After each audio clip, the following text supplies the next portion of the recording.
इथून पुढे ह्या कार्यक्रमात बसलेली सगळी तरुण मंडळी, सगळ्यात महत्वाची गोष्ट, तुम्हाला लोक एकल कोंड्या म्हणू द्या, पण मित्र हा अतिशय चांगलाच असावा. एकच वाक्य सांगतो, सांगू का पुढे जाऊ?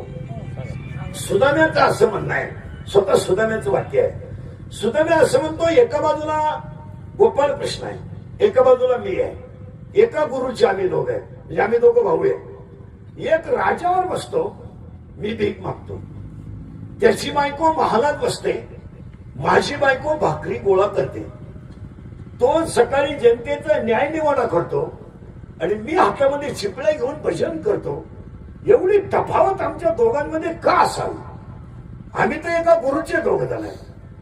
त्यावेळेस सुदाम्याचं असं वाक्य आहे, यदा कदाचित ही गोष्ट माझ्या प्रारब्धात असेल, मी भजन करावं, गरीब राहावं, माझ्या बायकोने गरीब राहावं, ही गोष्ट यदा कदाचित माझ्या प्रारब्धात असेल आणि ती मी भोगतोय. मला कृष्ण मोठा झालाय याचं वाईट वाटत नाही, मी गरीब आहे याच्यामध्ये माझं संचित आहे, माझं क्रियामान आहे आणि माझी प्रारब्ध आहे. पण एक म्हणतो सुदाम्या, यदा कदाचित जर कृष्णासारखा मित्र माझा असेल आणि माझं जर प्रारब्ध संपवलं तर यदा कदाचित ते सोनेरी दिवस माझ्यावर येऊ शकतात.